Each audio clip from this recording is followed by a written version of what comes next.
We are kicking off tonight over a dozen programs for the year that will educate, inspire, and connect the entrepreneurial and technical communities of here in the Puget Sound region.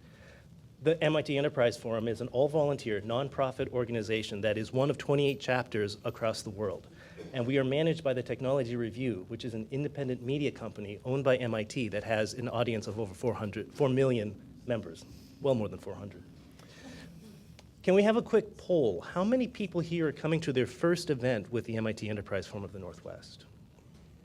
Wow, very impressive. Well, welcome, and thank you for joining us. And if you enjoy tonight's events, by all means, please consider becoming a volunteer.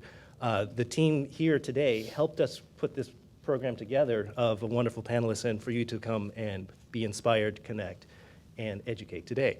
And so Renee Gastineau, would you please stand, and along with the rest of the team, let's give them a round of applause for their work.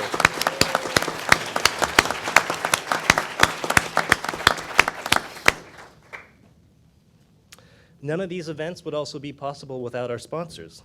And so I'd just like to list them off. The University of Washington's Foster School for Business, Technology, Management, MBA, Stoll Rees, Frommer, Lawrence, and Haug, LLP, Point B, Summit Law Group, Kibble and Prentice, Bader Martin, and R2 Integrated.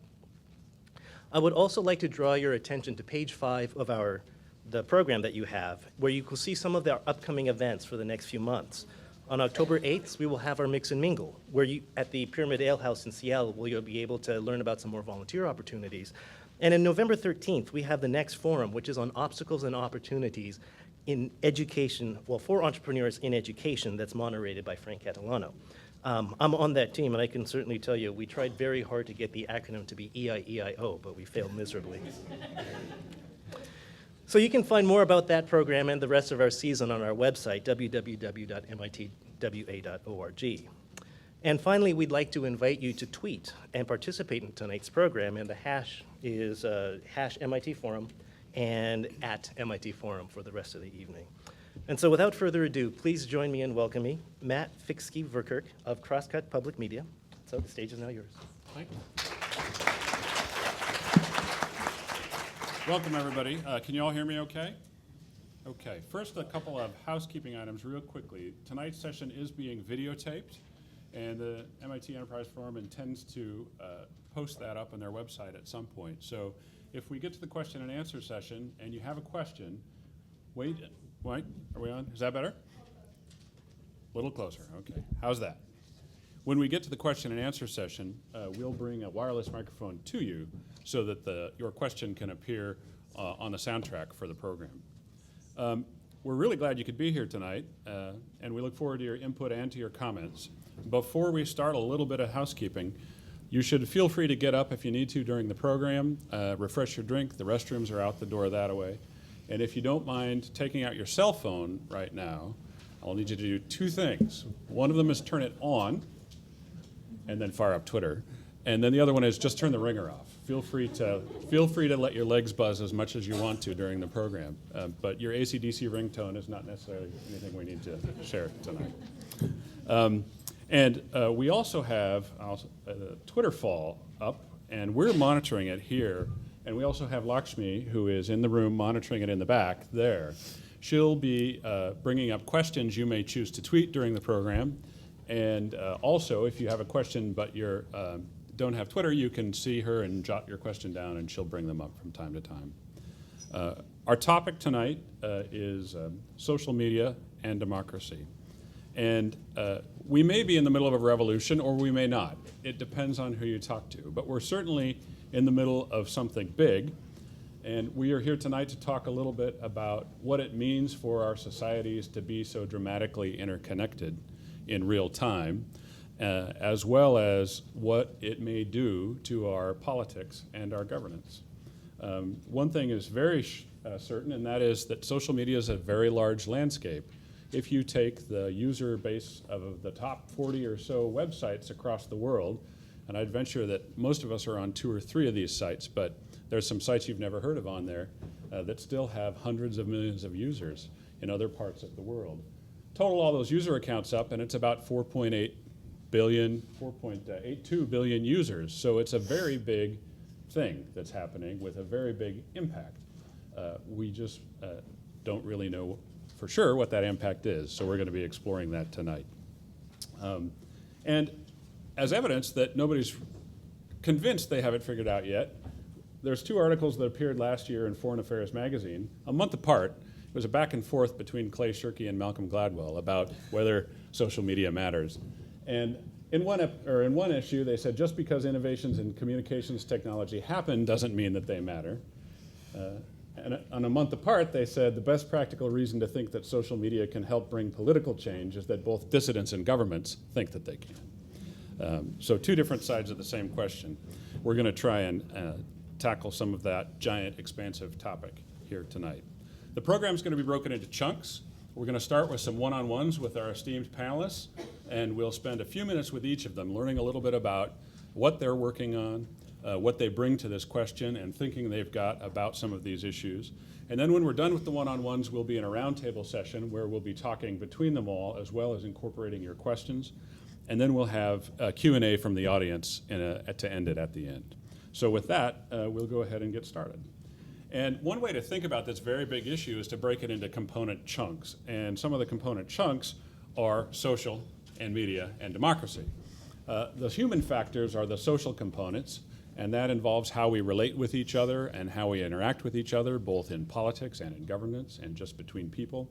The media is the business of moving messages between us, both the technology as well as the enterprises, and those have been around in our society for a long time, but these are dramatically different than they have been in the past.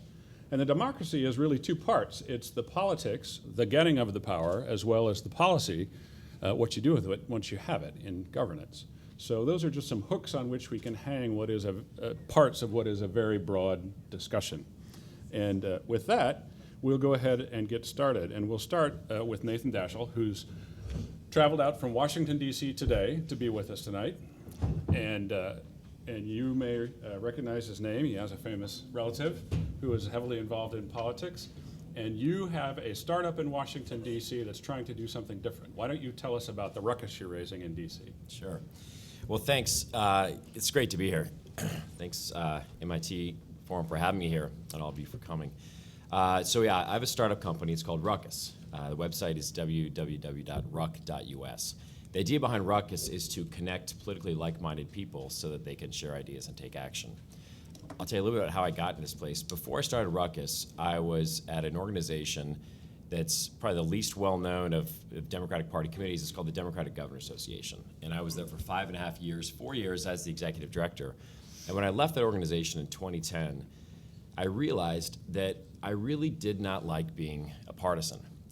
And it wasn't that my ideas changed. I certainly wasn't becoming, in any sense, kind of a straight-ticket moderate.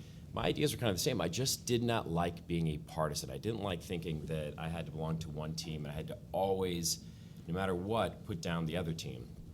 And when I looked at the data, and in 2010 we had 38 governor's races, so there were a lot of data all over the country, I realized that there were a lot of people who felt the same way. And it struck me that in what is, for all intents and purposes, the world's only two-party democracy, it was amazing that the plurality of Americans identified as independent. And again, does not mean that we have a whole bunch of moderates. It means that people who are left, right, middle, north, south, east, west are more and more deciding that they want to be on their own and not be a member of a political party. I don't think it's a coincidence that this happened as social media has really evolved. I don't think it's a coincidence that it's happened as Amazon has changed our expectations of immediacy and options. It hasn't, it's not a coincidence that as iTunes has changed, how we buy music, and Netflix has changed how we consume film, that our expectations of the political system seem to have a disconnect with what we get from the rest of the world. And so I thought there might be an opportunity to use what we've seen work so well in so many other parts of industry in social media innovation and apply it to politics. And so the idea behind Ruckus is to give people an experience, a political experience for anyone, regardless of ideology, regardless of viewpoint, that's very, we hope, more contemporary and more meaningful. And that is by finding people who share your views, letting you meet new people, expand your networks, educate each other on the issues, share news stories, share data, and then take action together. And that's the idea behind Ruckus. So if people go to Ruckus, how does it work? 3 steps. So 3 steps. So the first thing you do is when you come onto the site, is you tell us a little bit about yourself, and we ask you a whole bunch of questions, and you answer up to 20. And actually, as of later on this week, we're gonna I'll give you a teaser about it's a new feature we're gonna launch. But you answer some questions, and when you don't answer those questions, we take that data and we make recommendations of what we call RUCs. RUCs are just clusters of people, and we think based on how you've answered these questions, based on what's important to you, in some cases based on where you're on the country, here are some clusters of people who you might want to get to know. And again, they're organized as RUCs, and they can be on issues that are very localized and very temporary. They can be issues that are very global. And then third, once you meet these people, you can share ideas with them and take action together. And everyone in a RUC can post new content about the issues and can post actions. So actions are crowdsourced within the RUCs. And you guys started this how long ago? Well, it's sort of been a rolling start. I started doing this full time about a year and a half ago. We launched a kind of half the site, a beta version of the site that only offered really just the question and answer period last fall, and then the full version of the site about 7 months ago. And you started in DC. Right, we're all great startups are born. Where all great startups are born, where the nation's job creators live. Yes, of course. And DC is partisan capital of the country. Yes. What do they think of you? Well, I'll tell you what's really, you're probably going to get different answers based on who you talk to. And I think that I know that there are some people who do not agree in principle with what we're doing. It is a contradiction of much of the way that DC is organized, but I decided I was okay with that. But what really shocked me was when I say we, because I've got a couple of partners in this with me, is that when we went around talking to people in DC, people who we knew and our friends and professional networks, is really how universal the sense of frustration with politics is. And then when I thought about it, I thought, well, maybe it's not that surprising, because for me, when we diagnose what's wrong with our politics, I don't think it's the people who are in it, because I think that people, whether you're inside our politics or outside politics, are generally good people. I think that the structures are just so outdated. And I think that the people who are in politics realize that frustration just as much as anyone else. So while we certainly have some haters out there, like I said, I've been really shocked at how much people say we absolutely think this is a great idea and wish you the best. So Ruckus is a place that's all about politics.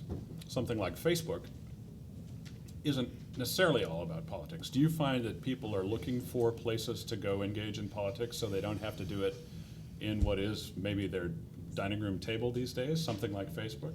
Yeah, so one of the things that I think has changed with social media is that it's changed a lot of the physical landscape of politics, but it's actually changed some of the fundamentals. Before Facebook, after Facebook, still most of us, if we're around family and friends, there are subjects that we tend to avoid. Most of us don't talk religion in parties and social parties. We mostly don't talk politics. And that's because they're really difficult subjects to talk about. And social media is exactly the same way. Pew Research, about 6 months ago, did a big study on this, about how people used Facebook for politics. And even though it's still really if not the dominant social media tool for politics, it's not a great one because most people don't respond well to their friends' Facebook posts. When people go on Facebook, most of them don't go on there to hear politics from their friends, their family, and most people are reluctant to post their own because their college friends and neighbors might have different views than them. So political content on Facebook doesn't go very far relative to where it would go elsewhere. So what we're trying to do is create a place where you can find people who do want your content and also introduce you to new people. So it's not just those within your network, but we're going to expand your network 10, 15-fold. And to find the rucks that you get matched up to or with, you answer a series of questions. Right. How hard has it been to figure out, A, what questions to ask so that you can match people up, and how well does that work? Well, it's funny, how well it works is going to be something that we're going to kind of have to figure out over time because there's no great barometer of matching people. The first question everybody asks me is they say, well, how many Democrats or Republicans are on your site? I say, I don't know, because we don't ask that question. That's the one question we don't ask is what your party affiliation is. So the questions, what we try to do is find the questions that are the most, cover a range of areas, but where you're going to find people who kind of break down some of the clusters as they're perceived in the world. So we ask a question about education, environment, job creation. we try to cover the broad range of areas, and then each answer is actually, and this is what I was alluding to earlier, is connected to a space on what will soon be a three-dimensional graph. And so we're going to experiment with creating an interactive three-dimensional graph that will be both an exploration tool as well as a navigation tool. So you can go on there and find out where you are in this three-dimensional graph, find where people you might know be, find the rocks, and really use this as the exploration tool. And that's something that we're going to launch a version of that this week and then iterate it over time. But it'll be, most people think of politics as a singular, one-dimensional spectrum. They have left and right, and that's how we talk about politics, left, right, and center. Two dimensions is sometimes the way people will represent it, but we're going to try to do something very experimental and represent in three dimensions, and in not using any traditional axes. So I have no idea how well it'll work, but we'll give it a shot and see how people react. And if it works well, then we'll continue to use it as a fundamental part of the site, and if not, then we'll turn to somebody else. So people are telling you an awful lot about how they think or what they feel about issues. So you have an ever-increasing body of information, an internet of thoughts. People talk about us moving from the internet to the internet of things to the internet of thoughts. Yeah. What do you do with that information? Well, right now, the information is entirely used to make recommendations of rocks. And we do have some clients who are advocacy organizations. And if we think their content is going to be interesting to a user, and their content is in the form of a rock, they'll have sponsored rocks, we'll make those recommendations and try to be a bridge between advocacy groups and people who are currently outside their sphere of influence but might be interested in hearing what they have to say. I think that down the road, while we've decided we're never going to do anything with any names, nothing with any personally identifiable information, and we let our users come on the site anonymously, which is not always the case, and that's certainly there's no right or wrong there. We've chosen to let people come on anonymously, but some people disagree with that. But we want to be very protective because politics, even in this country, is very, very sensitive, but of course around the world is often matters of life and death. So we want to be very, very protective of the privacy. But at the same time, this aggregate data, I think, is very compelling. And the political data industry is like every other institution. It is quickly fading into irrelevance. We have, in the political industry, still rely almost entirely on telephone surveys to collect our data.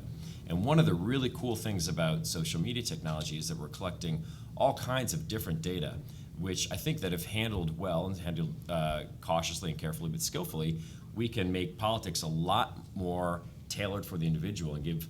If you think of individual voters as customers, I think we can make a much better political engagement experience because of that data. And one of our audience members has tweeted a question about your business model. So the business model, those two things. So one of them is we have sponsored rocks, which is third parties who have Sierra Clubs, National Wildlife Federation. We've got some organizations like that who we take their content. We say we want to expand their sphere of influence because most advocacy organizations look at their email list as their primary sphere of influence. That's their primary tool. Then they kind of have a Facebook page, which is considered a sphere of influence, but it's not a great one. They have Twitter followers. So we want to give advocacy groups a fourth sphere of influence, but one that's much richer than they're going to find elsewhere. And there will be people who are not necessarily in any of the other spheres.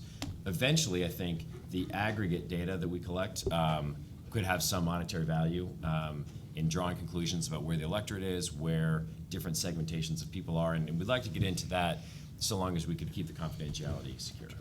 Okay. Thanks very much. We'll come back to a couple of those. Round of applause appropriate. Come back to a couple of those themes in our roundtable, particularly the one about anonymity and in political action.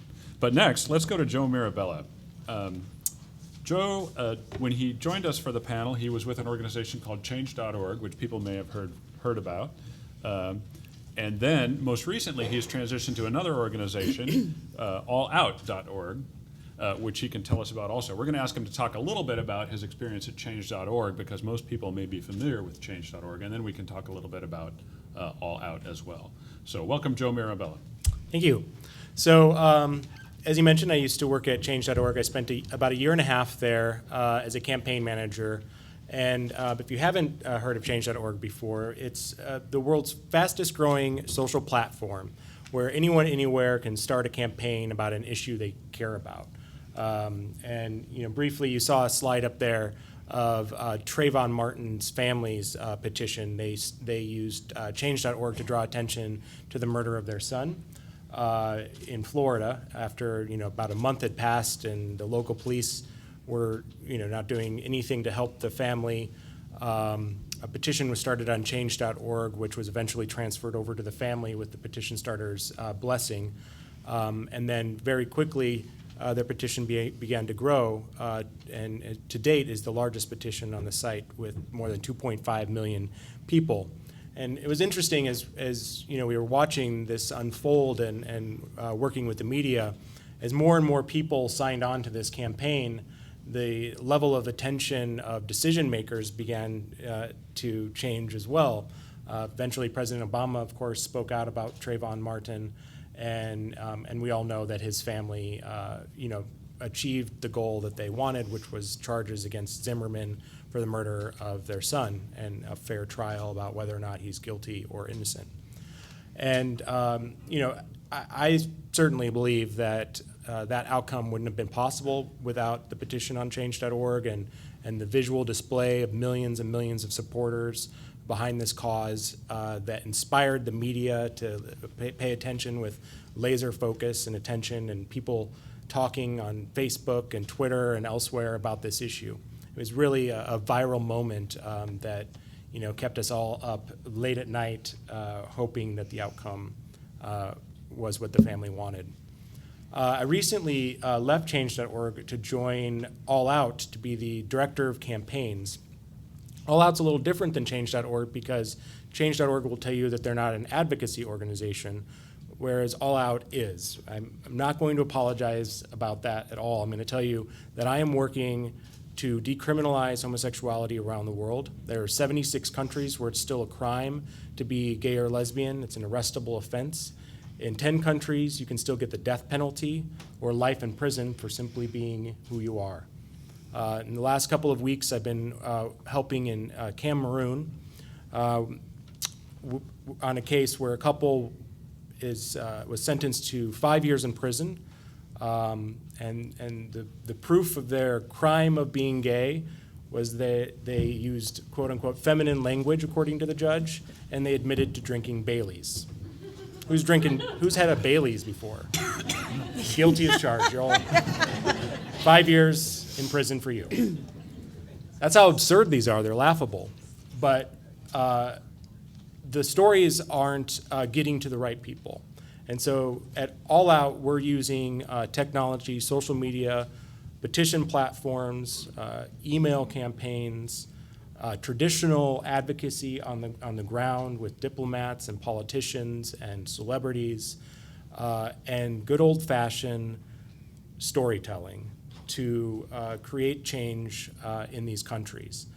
In the United States, we've been working on this issue since the 1950s and beyond. And the way we've moved so quickly in this country from a position of being criminals to, in some states, full and equal citizens is by telling our personal stories. And so I hope that All Out is able to help amplify the stories of people so that you here in the United States and their neighbors in Cameroon and Saudi Arabia and Iraq and Iran begin to learn who these people really are, and so that they can live and love just like you and I do.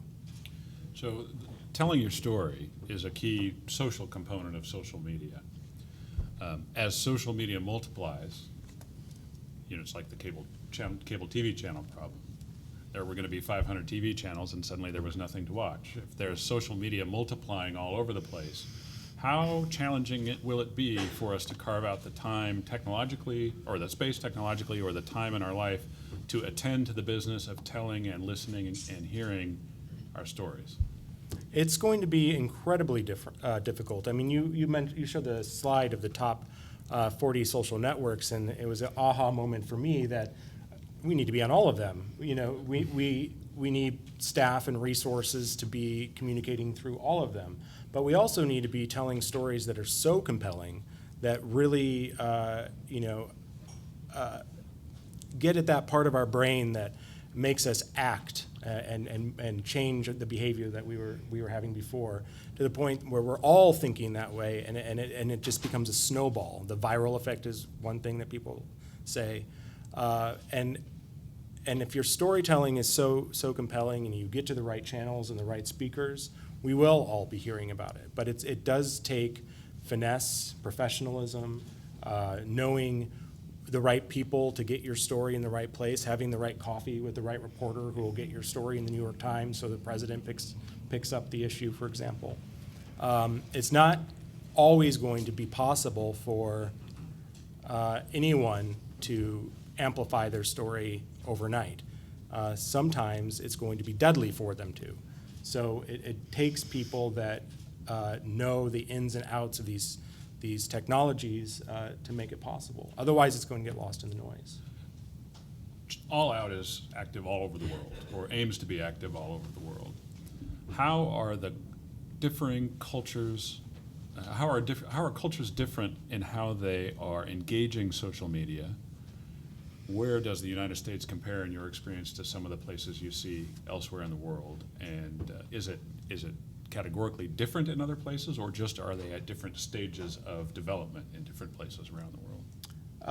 It varies. I mean, technology is obviously a barrier, both in this country and others. It's very expensive. The iPhone 5 just came out. It's a couple $100. The monthly bill's $150. Not everybody in the country can afford it, or lives in a city where the LTE light switch has been turned on. So there's a technological barrier there. In other countries, they're very text dependent, and so a possibility for them to get engaged would be to, text their approval of a certain issue, or to call and hang up. That's some technology people are talking about. But I think the most notable difference is that you and I, generally speaking, can talk about the issues we care about with limited government consequences. We may face consequences in our jobs or personal lives, but in lots of countries, as you mentioned, it's deadly, for speaking out. And so we need to come up with systems to protect personal information and place key personnel in areas of the world where they can do some of this advocacy for the people until it's safe enough for them, until there's a critical mass for them to speak out. So that'd be a couple of differences. Yeah. Change.org is actually a for-profit entity, correct? Yep. Mm-hmm. All Out is a nonprofit? Yes. So there's substantial differences, despite the .org on both of them, I assume, in their business model. Yeah. Talk a little bit about that. So Change.org did start out as a nonprofit in the beginning, and then switched over to a for-profit. The way they make their money is after somebody signs a petition, a sponsored campaign will show up afterwards. And anybody can sponsor a campaign, government, nonprofit, politician, about an issue that's important to them. And then if you sign that petition, then Change.org gets money based on the acquisition of information. So for Change.org, they don't have to actively go to donors and say, please give us money. They're making revenue by selling a product and access to information. Allout.org is a nonprofit, 501c3. We're launching a 501c4 as well, so we can do more political lobbying. And we're very dependent on donations, so we need people to care about this issue. Right now, we have a lot of foundational support. So foundations have given us some seed money to get going. But in the near future, the members are going to support this organization, much like members support NPR, with we're hoping small donations from the millions of members that join the organization. So Change.org grew from like 1 million members to 20 million in a year. Yeah. And All Out is now 1.2-ish million people. What's its growth curve been like? And what are you taking from your Change.org experience riding that curve at All Out? So Change.org grew very quickly because they were very good at branding. and talking about change.org in the media. It's not just a petition, it's a change.org petition, for example. They're very good at integration with social media. When you sign a petition, if you're using Facebook Connect, it automatically spits it out to Facebook and other social media sites. And those are two things that I think are going to be very key for All Out. We need very strong integration with Facebook so that we can grow in the countries where it's safe to use Facebook. And we need to work very, very hard on media outreach and media branding so that next year if I said, hey, I work at All Out, you're like, oh yeah, I know, that's that Bailey's thing, right? That was weird. Great. Thanks, Joe. Next, we're going to talk to, a round of applause for Joe.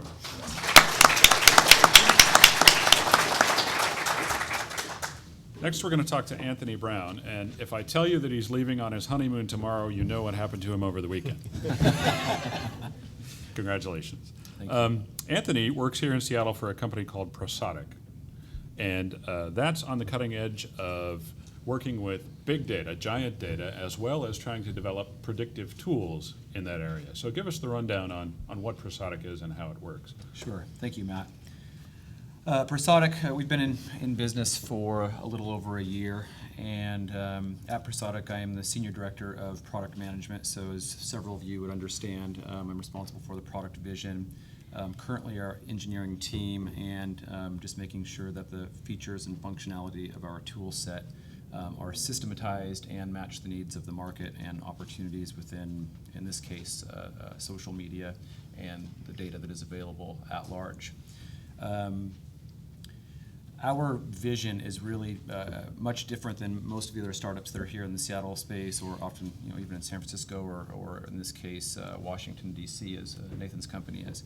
We're much less focused on consumers than we are brands and marketers.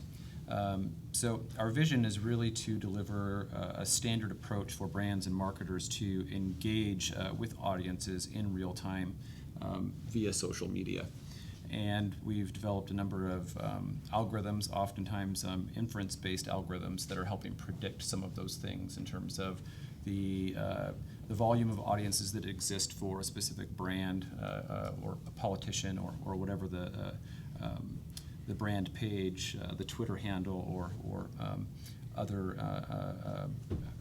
property may be, identifying when those individuals of that audience are most likely to purchase or interact with a specific message, and things of that nature. So there's a slide here of one of your tools, and we should let the audience know that you actually, one of your clients is the Mitt Romney presidential campaign. Is that still correct? I believe that is still correct. And this is an example of one of your tools. Tell us a little bit about what the tool does, or what this tool does, and what you aim to do. And particularly, what is this business of prediction in social media? It would sound to some that social media is an organically evolving thing. How on earth can you predict? Yeah, so first I'll take just some clarifying this question a little bit before I get into the specifics of the visual that you see here. So currently, social media is, I think, what most of us would regard in its infancy. And so there are a lot of marketing terms and buzzwords that are thrown around quite liberally and are misleading for most people. So the term engagement, for example, is a very broad term that people will utilize in several different veins, and it means several things. If we really localize engagement to a step or a piece of a methodology that exists between an impression and prior to a purchase, that's really where we think of engagement at. Some of the things that you're looking at here describe activity or probability in terms of engagement for Mitt Romney's potential audience. So in this slide, what we're looking at is Mitt Romney's Facebook brand page and the respective audience that he has. I can't see from here what that audience size is, but across the top in this ribbon, you can see a summary of what Mitt Romney's brand page on Facebook looks like. And Each one of the pieces of text, the image, everything else are all interactive pieces of content that you can drill into and look at different variables that are in play within Facebook in this case. The fact that you can see the blue color within what we call our heat clock is a signal that you're looking at Facebook data because it's in the Facebook brand scheme of colors. So essentially what you're looking at there in this heat clock is a 24-hour time period in the current day. Below that, you're seeing what the forecast is for the week in terms of potential engagement that exists for Mitt Romney with his total audience and when that engagement is most likely to occur. What we're doing is we're taking all of the Facebook data from the inception of Mitt Romney's Facebook brand page and compiling all of that information to be able to derive some predictions and create this forecast that you're looking at. So as a social media strategist, a content strategist, or whatever the position may be of the person who is managing this Facebook brand page, you would start to plan your content and say, okay, it looks like, for 8 o'clock p.m. is the best time for me to post today, and that the darker blue squares in those days of the week are the best days to be able to post that content. So you have to do a lot of crunching of data. There's a lot of behind the scenes work that's being done daily within Excel where we're looking at forecasts, comparing that to actuals, refining formulas that we're working on that turn into those algorithms that are within the software. So the algorithms must be a key part of your competitive advantage, figuring correct. out how to analyze what works, what doesn't. Is that just iterative trial and error, or is there some secret rocket science to that? There's definitely some proprietary things that are happening behind the scenes that we have patents filed for currently. There are other things that we are working on that are in test and that are kind of trial by fire. So we have a number of features that are actually within the software that we're running privately and that are going through a series of testing. And as those things crystallize and we have a certain sense of confidence that they work, then they become part of the feature set. Most of your clients, though, aren't politicians That is or correct. governments. They're brands. Yes. So if you can, share with us a couple of examples of who some of those clients are and the kind of work that you do for them. That may make it a little more concrete to some people. Yeah, so Fortune 1000 space, primarily in the United States, are our target market and who we're going after. We've some of our clients locally would be Microsoft. Viacom is our largest client currently. We've got some small nonprofits like Woodland Park Zoo here locally, who's a client of ours, so on and so forth. Okay, thanks very much. We'll hear more from Anthony in our roundtable. It wouldn't be fair to have this conversation about democracy without having an actual politician. So Deb Eddy was a 3-time member of the Washington State Legislature, 3 terms. Before that was mayor Of Kirkland. Kirkland, Washington. And she recently announced that this would be her last term. She's off to do other things. So she has an interesting perspective. And I think in your press release for when you announced that you'd be leaving the legislature, or maybe it was in an interview, you said, "I'm not partisan enough," something like that. And that's true. So, Deb, why don't you tell us a little bit about some of your thinking? You've been very active as both a candidate and in governance, and you were vice chair of the technology committee, Yes. is that correct? Yes, for the last 6 years. I started out as a neighborhood activist in the city of Kirkland and then went on to be on the city council, be the mayor. I've been a CEO of a regional group of cities negotiating contracts with the county and the state. And then I got talked into running for the legislature, and each of these chapters have been 6 years. That seems to be my shelf life. It is my job here to give you a little context about what social media is attempting to impact. Politicians at the local level, cities and counties, are still operating pretty well in terms of fixing problems. At the state and certainly at the federal level, though, we are finding ourselves increasingly challenged by the realities of campaign finance. There are some folks who tell you that money's been in the system just forever. In truth, though, the amount of money being spent both in campaigns and in lobbying has grown astronomically in the last 10 years. So the truth is that the stakeholder groups who fund Republican and Democratic candidates still hold an enormous amount of sway in what issues get addressed, what problems are actually either solved or kicked down the road. Now, why it matters, okay, and my animation managed to come with the slide.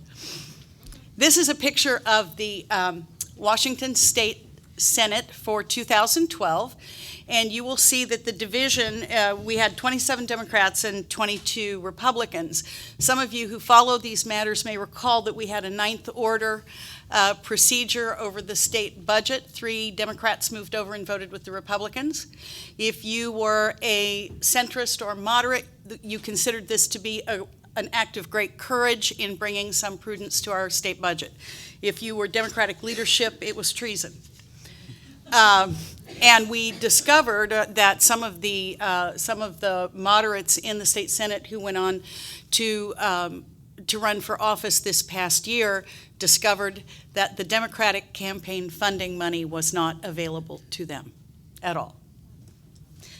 So that's what happens when you're a centrist and a collaborator. It's not rewarded. So once somebody is in the state legislature, I wanted you to kind of know what kind of messages we get. And what social media has meant to date is that we simply get more incoming, okay? So it hasn't actually changed the nature of the conversation particularly, except to this extent.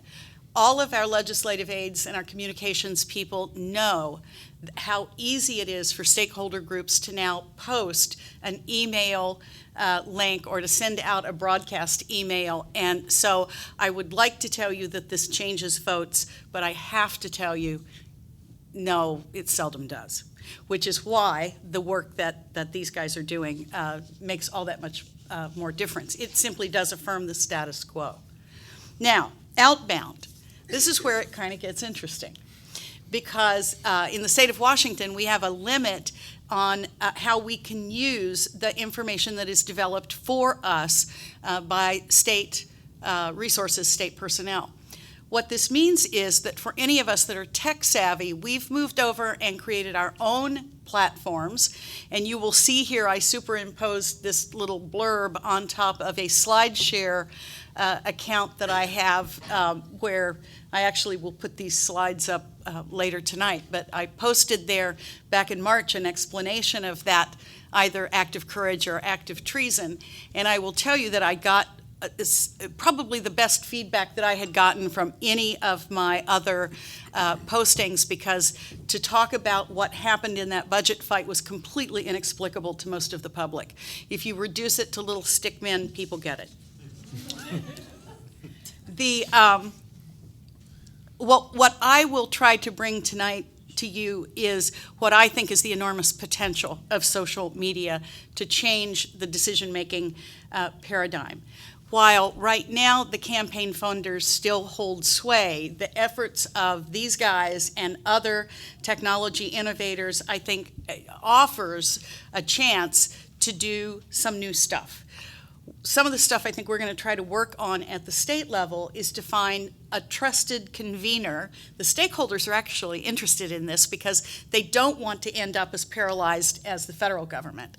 So suddenly we're seeing some interest between the labor and the business community. Can we find some mechanism, a policy wiki or the like, where we might actually collaborate on our own motion kind of outside of the political parties? And I think that I, for one, am interested in figuring out if we can use social media, much as Nathan is pursuing, which goes around the stakeholder groups altogether. And finally, I think we haven't exactly discovered how to use this yet. I think that we're kind of taking baby steps with the application of social media to democracy. And by the way, I superimposed this little blurb on top of my Pinterest board that gives my reading list for the last year. So if you want to know how I became so cynical, just read those books. Or spend 6 years in the legislature. Deb, getting an office is quite a bit different than what you do when you're in an office. Yes. And politicians are using social media, or candidates are using social media in certain ways. Are they ahead of the people in government in how they use social media? Are they doing it more advanced in the campaigning and the elections? Absolutely, because a campaign is much like selling a product, okay? And so all of those concepts that you use in advertising in terms of message impressions and grooming your candidate to be attractive and warm and all those sorts of things, that's a known quantity. The problem is that once you get into office, you are dealing with so many completely unsexy things, like how do you fund roads and bridges? How do you evaluate teachers? How do you fund education in an atmosphere where everybody believes they're already overtaxed? Those are the tough things. And when you get into office, your universe grows because you're still also responsible for all the constituents who don't have a Twitter account or don't have a computer. This leaves some people out in social media, doesn't Well, it? but this is why the stakeholder groups still hold sway, is because they have the expertise to use the technology. I think that you will see over the coming years as more and more people, as the social media are better developed and frankly, as more of it goes wireless and into your phone as opposed to through the web, I think that the potential grows. Thanks, Deb. Deb Eddy. We're gonna pause briefly for about 2 minutes. So stand up and stretch, fire up your Twitter account on your phone, and we're gonna see if we can put the Twitter fall up on the screen, let our guests get a sip of water, and then we'll be back for our roundtable on a number of topics with everybody all at once. It's an incredible honor. I'm That's great. very, very lucky. So, Where are you going on your honeymoon? Belize, tomorrow at 4 a.m. Yeah. Have fun. Yeah, we'll You can see how sleep it on works the out, plane. you know?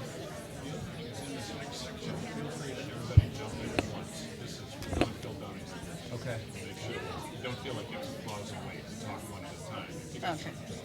Okay. So Matt, also, excuse me for interrupting, this last flight, I've been getting coached in the last few weeks to be really brief in responses for a number of events that's coming up for me. So by default, right now, I'm receiving my short. Yes, that's correct. And very legal type responses. So we will try not to ask you yes or no. Okay. Okay, we'll get started in just a second here. Now, if you haven't tweeted before, this is a safe tweet space, so go ahead and try it tonight. And if you don't have the tools, Lakshmi is available with cards. You can also grab a card and she'll take questions. But it may be the case that the cards don't even get used tonight. We won't know. So this is our roundtable, and we're going to spend some time talking about some themes and some issues, and it's all in, so you guys just chime in however you'd like to. What is the difference in social media between popularity and influence? Who wants to take a whack? Well, I'll start. I think that you could ask the same question and take social media out of it because it's the same fundamentals apply. But it's actually at the same time, but it's a good question because as Deb said earlier, no one has really cracked the code on social media as a political application or an advocacy application yet. There have been some tremendous successes. Change.org is obviously legendary, and what Change.org has done in this space is shown the rest of us all the potential we can have. But still, in terms of if you're an advocacy organization and you want to have influence, no one really knows exactly how to do that because one of the things that's still fundamentally very, very difficult with social media is having a one-way conversation. Social media is great at having an organic, multi-way conversation, but when you try to have it, as campaigns are obviously set up to do, as a one-way conversation, you want to get people to do X. The more specific it is, the harder it's going to be. So you have a lot of people who I think will say, they'll brag about their Facebook fans or their Twitter followers. But the number one complaint that I hear in DC from advocacy groups is we have all these great numbers, but we don't know what to do with them. And so they're obviously two very, very different concepts, but I think the key to understanding them is that to make social media work, it has to be a conversation as opposed to a monologue. The technology writer for the Seattle Times just in the past week blogged about a study that purported to show the impact of Facebook on the 2010 election. And of course, in my pile of paper, I can't find it right now. So if you go to the Seattle Times, go to the blogs, her name's Monica Gutzman, and there was a link through, it was a controlled study, which purported to show that more people had voted as a result of being encouraged to vote by friends on Facebook. Now, whether they actually voted and whether it influenced who they voted for are separate questions. It'd be interesting to see who commissioned that research. I'm going to provide a little contrast here in that from what I've seen, the research that I've read and the experience that I have, it seems like individuals are less likely to be honest or say what they really believe in Facebook as opposed to Twitter based on the design of the connections that they have in the respective social media networks. Facebook tends to be friends, family, and very close personal relationships, whereas Twitter is one where you're separated by a degree or two and can be more liberal in your views and say something without noticing any backlash or consequence initially from that. Question for the audience. Have you ever changed your vote based on something that you encountered in social media, and you can tweet your answer? I think another thing I'd just like to state on popularity is I'd just like to state what it's not initially. I think a lot of times people confuse popularity for being something like a clout score, if you will. So my popularity is 74, as an example. And I run into a lot of people who really buy into these models, and they want to game the system, if you will, to get that score up. And I think that's where you have to really start thinking about what popularity means within the context of what your goals are specifically, whether you're a politician, a brand, or otherwise. And Deb and I were having a conversation about this earlier about gaming the system in different social media vehicles, and how do you prevent that, or how do you isolate that from happening. And I think popularity is also confused with influence in some cases, where one is the other, and I don't think that's necessarily true. I think popularity is more synonymous with reach, but that isn't to say that it's the same as resonance or trust or authority or some of these other things that you would think of in terms of attributes of popularity or influence. But Joe, your work is all about influence. Well, it's about influence and popularity.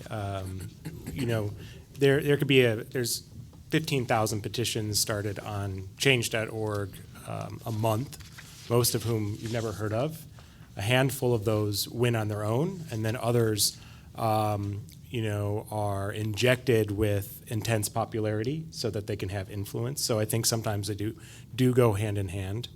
But sometimes popularity is actually harmful. Sometimes it's helpful to do things quietly, which is why I like working it all out, because I can do both. I can create popularity when it's important and helpful, and I can whisper, in a way, behind closed doors to help somebody without anybody ever knowing about it. Sometimes having quiet conversations are far more powerful than having very loud ones. Next question is about this idea of anonymity in political discourse and political protest and organizing. Facebook and Twitter have taken different approaches to letting their users be anonymous.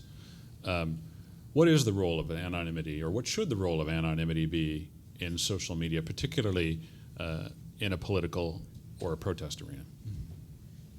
Well, I just touched on this briefly. I think it's troublesome that some social networks absolutely require that you identify as yourself to engage with them. there are countries, lots of places where you could die for saying the wrong thing. You could die, you could go to jail for drinking the wrong drink. So, in order to give people access to these tools in those sensitive areas, it's very important that we protect their anonymity. But doing so is almost impossible now because the devices are designed to track more and more of our information. The new iPhone launched, and there's an app on there for my friends to just find me if I want them to. I'm like always being tracked, and even in this country, that makes me feel uncomfortable. But I have to wonder what the next generation is going to think of that. Are we just going to be constantly monitored by our devices, and if so, how free are we really? I'll say I agree with Joe. I think that anonymity and privacy probably has different consequences depending on the subject matter. I think it's probably, I think there's certainly reasons to have concern no matter what, but quite honestly, I'm less concerned that Amazon knows my purchase history. I'd be a whole lot more concerned that somebody knew my political history. Now, in fairness to those who do require it, I think that the reason they have decided that they wanted to require identification of users prior to use of the site or engagement is because they wanted to elevate the tone. Mm-hmm. And the thinking was that the more anonymous comments, the more anonymity on the site, then naturally the more the tone would devolve into mudslinging and things that we see. And there may be some truth to that. I don't know the empirical evidence. My gut says that probably is true. My gut says that if people don't have to put their name to the comment, then it's a whole lot easier to say things that are, impolite, violating all sorts of norms, and probably wholly imprecise as well. So you kind of have to balance that. And I think that where Ruckus came down is we ended up deciding, well, we're gonna tolerate the risk of that, so that people know that whatever they do on the site, because it's political and because it's very sensitive, will be protected. And it's something that I think we all have to figure out where we want to strike that balance.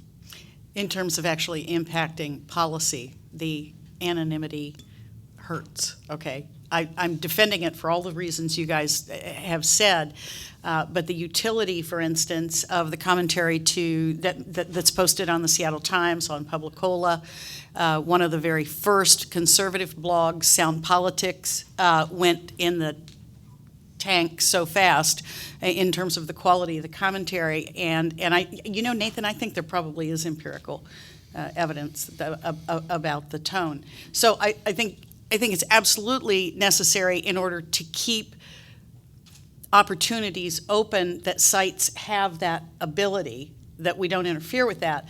But if you're going to talk about something like a collaborative policy wiki, its authenticity and its impact would be strengthened by knowing the authority and the credibility that people bring to their participation.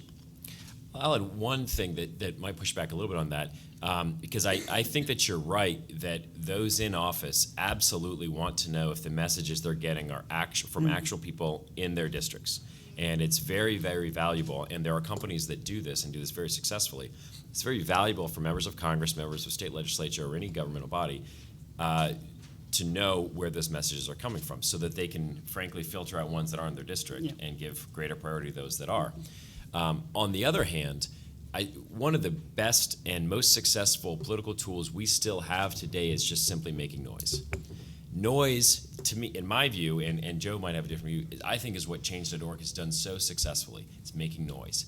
And if you can make it easier to make noise by being anonymous, then maybe that actually does help the policymaking, because it gets more people into the system, it gets more people able to express themselves and have themselves heard in state or federal government.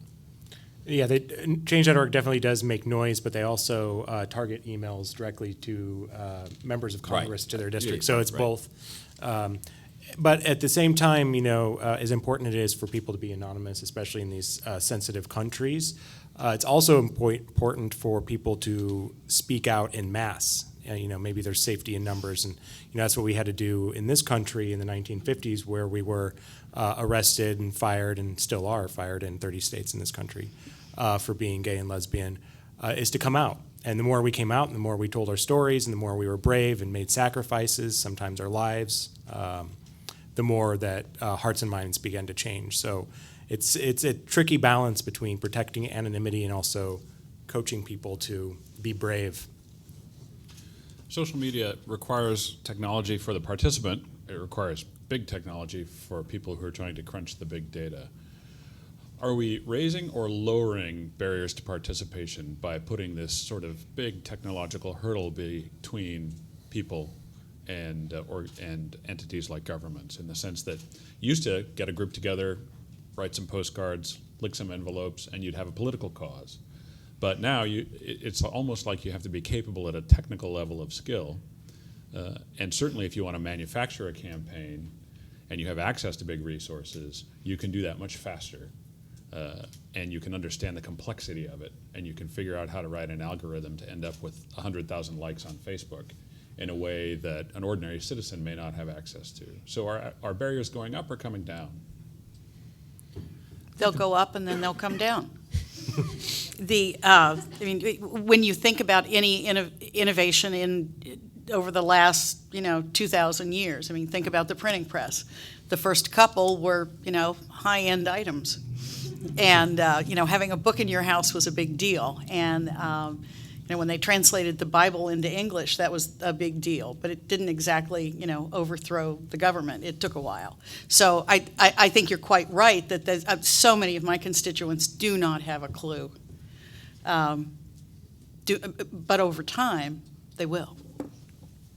I think we need to reinvest in civics and do it in a way where, in our education system, that we're teaching young students how to use technology to advocate for themselves and how to build campaigns. I think every American needs to know how to start an online campaign and win. It is part of our democracy, and it's going to be in the future. Writing letters is good. It's better than nothing. Writing a letter to the editor is something. Marching down to your elected official's office is very important, but imagine if starting now, every young person is going to be trained in building a website, organizing a mass email campaign, and fundraising for a cause they care about, how that would really shift the power balance. I think that the barriers are lower on most fronts that I can think of currently. From a technology perspective, I think that we're headed in a direction where collaboration has increased over the year. The protocols and standards have become more open. Social media in particular, most social media networks are publishing APIs to the public for developers to be able to utilize and be able to create their own forums and applications with. Which is also becoming easier to do year over year with newer development tools and things of that nature. I think that the American education system is a separate topic from that individually, but the opportunity is definitely there for anyone that wants to take that on.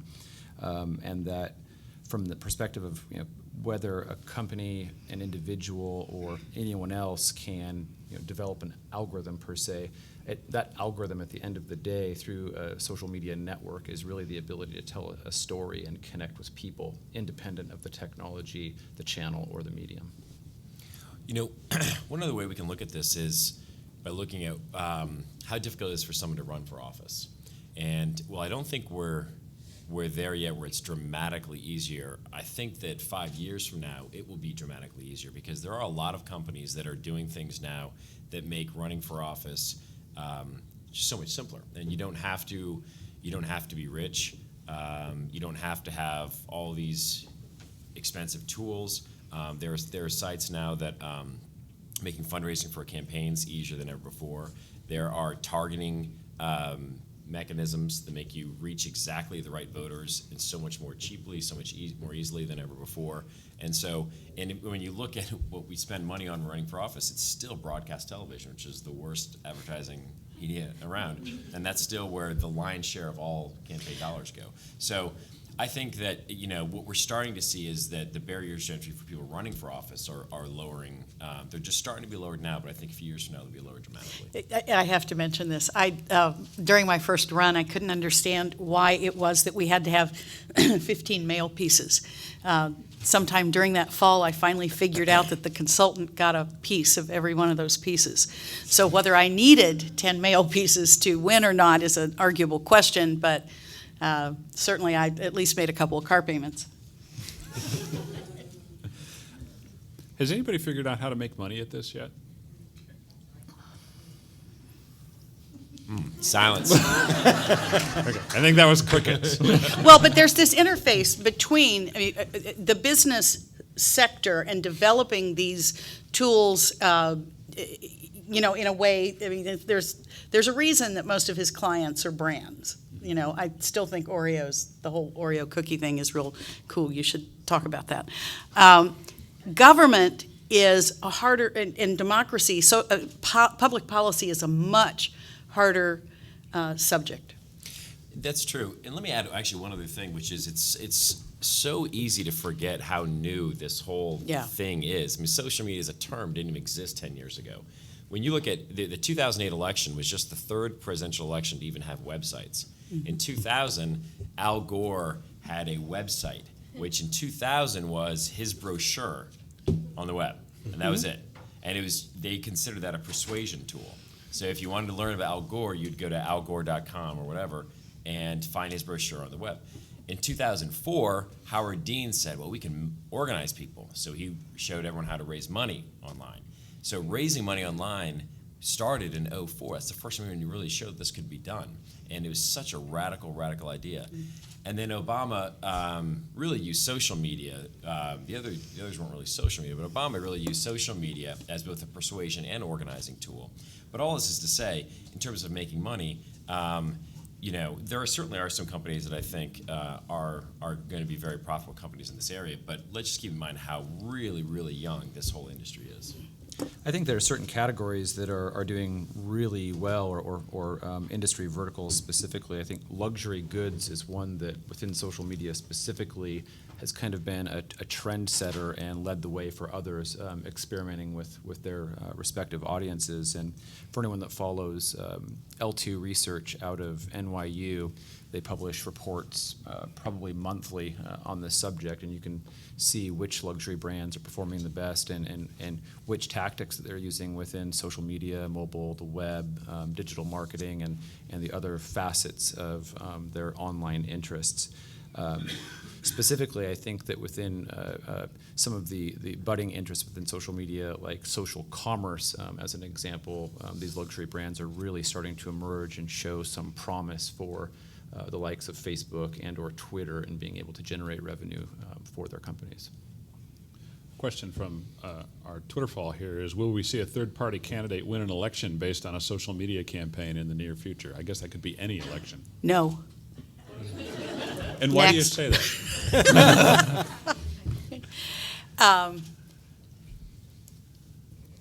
There are really the number of people involved in selling candidates and in purchasing candidates, if you will, is relatively small.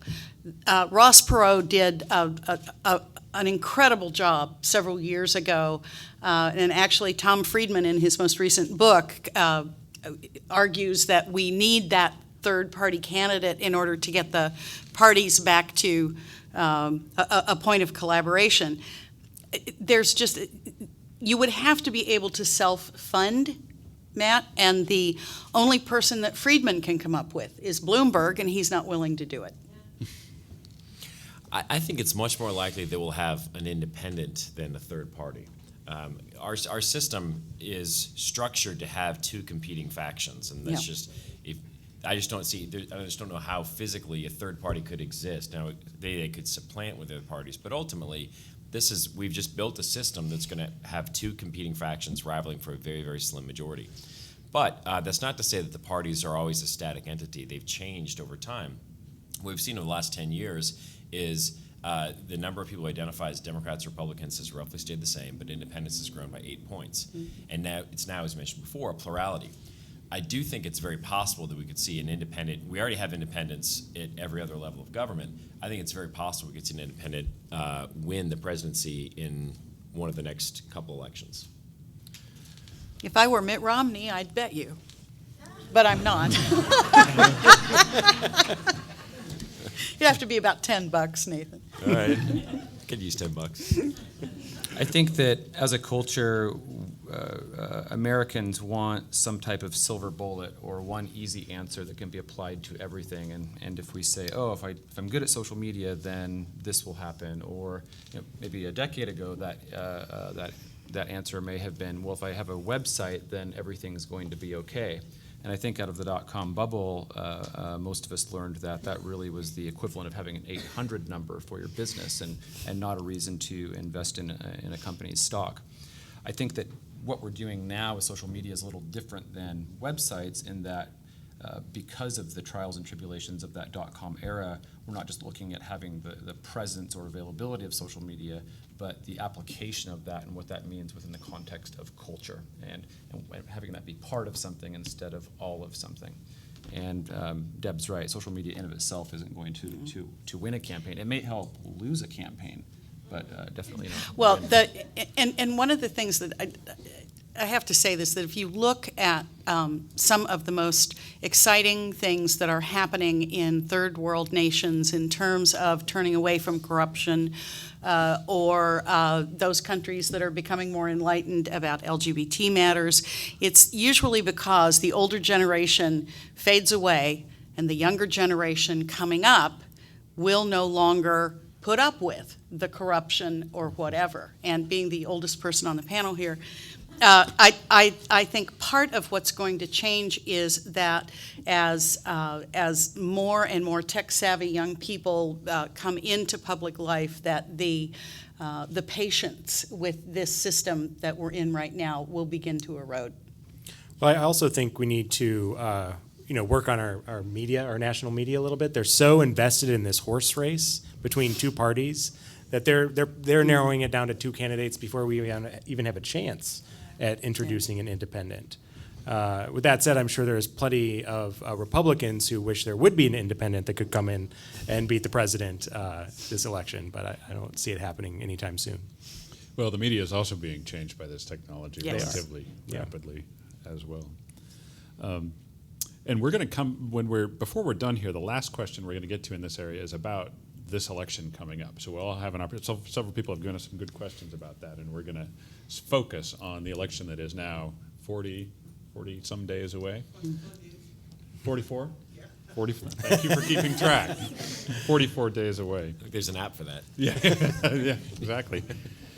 What are the big hurdles either in your own work or just in social media generally that we still have to leap? Like when you think of the challenges ahead, what are the biggest challenges we're going to face right away in this social media explosion or revolution?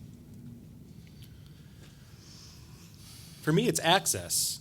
I mean, there's a digital divide in the world between the people who can afford it and the people who can't afford it, and it's growing. And without access, then people are going to fall by the wayside. They won't be able to get jobs because you have to get a job by going online and finding it. You won't be able to market yourself. You won't be able to participate in democracy. You won't be able to reach out to your loved ones in the way that we're doing it. So I would love to envision a world where it's just a given that we all have access to the internet. We have the tools and we have the access to the internet, and then we go from there and start making money. The biggest problem here is that we have a regulatory structure that has been constructed since back into the 1940s, having to do with telecommunications, broadband, wireless, the assigning of wireless bandwidth and the like. And I can tell you after 6 years on the Technology, Energy, and Communications Committee that you are not going to see any great change in access that isn't agreed to by the major telecom companies. The problem is that their interests do not align either. And it's one of the, so I would say our biggest challenge is figuring out how do we get enough of us folks who actually can understand this stuff, and this may be a place that social media can be effective. We do not have equal broadband access through this state. You're right.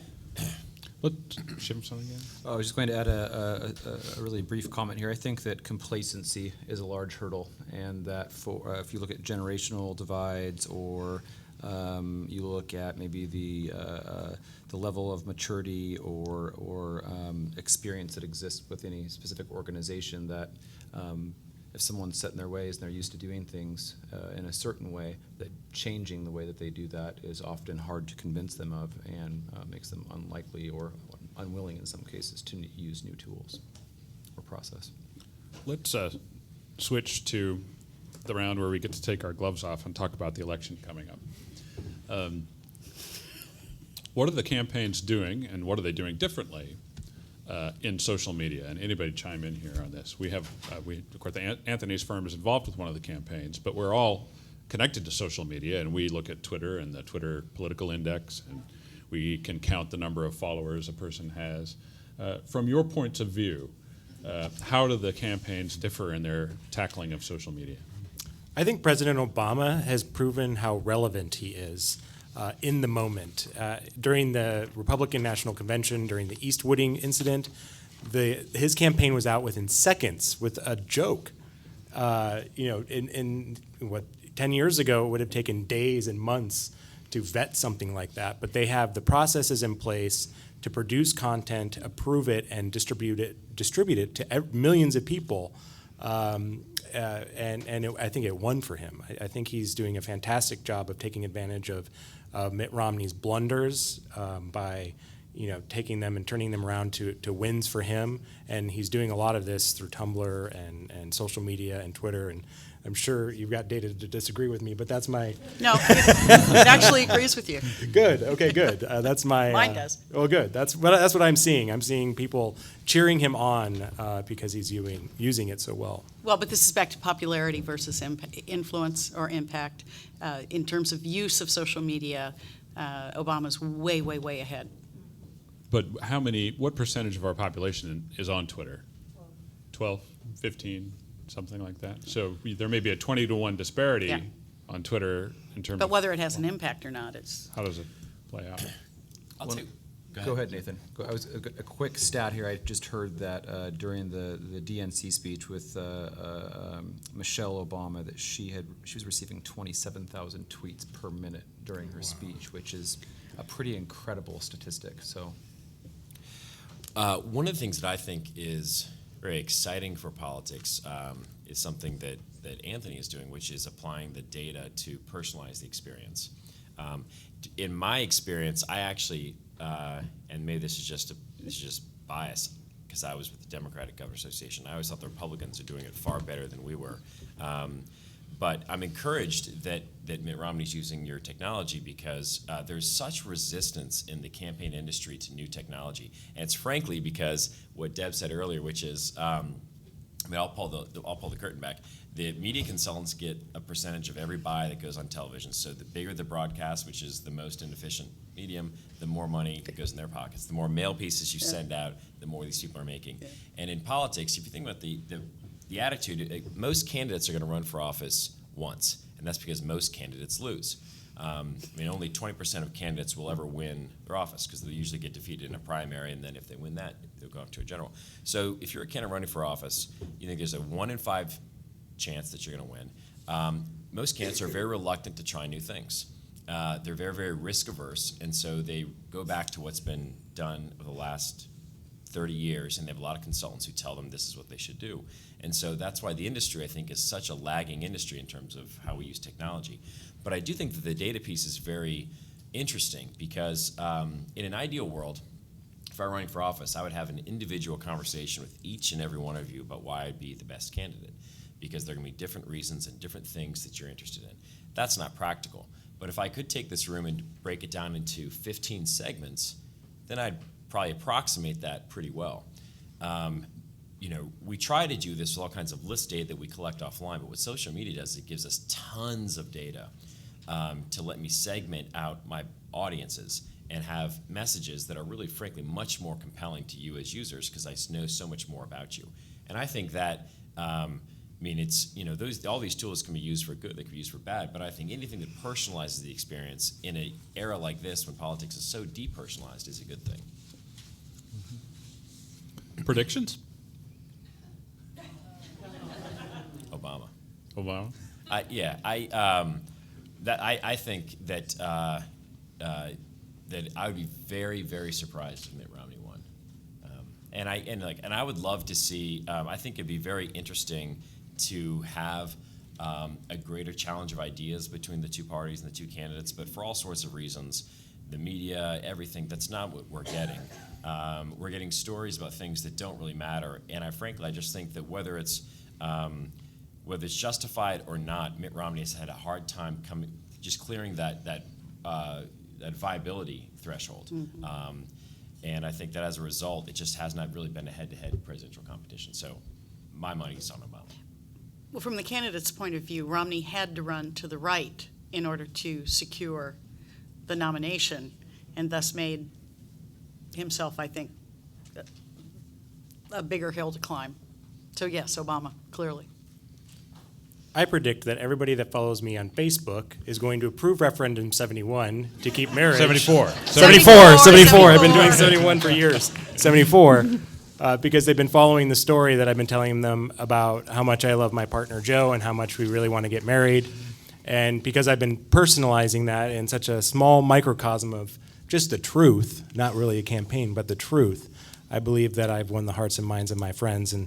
Obviously I'm a fan of the president's campaign. I think he's run a smart campaign, but it's still too soon to predict. It's very close, and there's a lot of gerrymandering going on with our electoral system, and people believe that they can't vote in some states because of things that have been going on. So it's still too close to call. And those with professional connection to a campaign don't necessarily have to answer the question if they prefer not to. I have no personal connection to Mitt or his supporting team. I think that anyone that's interested in that answer could provision pages through our company and actually infer what the results are going to be buying either sets of those pages. So that would be my shameless corporate plug. Other than that, I would have to side with everyone here. I think that Obama, I don't know that it's going to be by much, but I do believe that he has more cultural relevance and digital and social capital than Mitt does currently. So. Okay. Let's take some questions from the audience, and we'll ask you to raise your hand, and we have a roving microphone. Okay, so the let's- first gentleman here let's has just been start waiting patiently. Right over here. But just say your first name and then ask your question. Hi, my name is Carlos, and I think it's been a very instructive and interesting conversation. But I'd like to ask you all to think outside the box for a second, because all of your comments, it seems to me, have been based on the concept that we live in a democracy, and we don't. We live in a republic. And very recently, the Supreme Court decided who would be the president. And don't you think that you have a responsibility as social media people to turn this into a real democracy?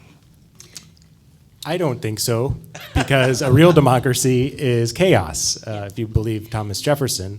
I think I buy into the idea of a representative republic, but I want the people to have as much power as the corporate influence, as the judicial system.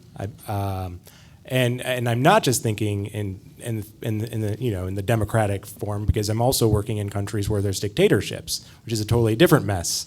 People can't even criticize their leaders in those countries without dying. So, but no, I don't think a direct democracy would be wise. But I will add that one of the things that I think is so compelling and gives people such a optimistic view of the impact of social media is its effect in devolving power away from institutions toward people. And we don't know exactly where that power is going to go, But I think one of the landscape changes that has taken place over the last 5-10 years is that power is slowly being devolved away from institutions and to people. And that the institutions can be media, it can be political parties, it can be corporations.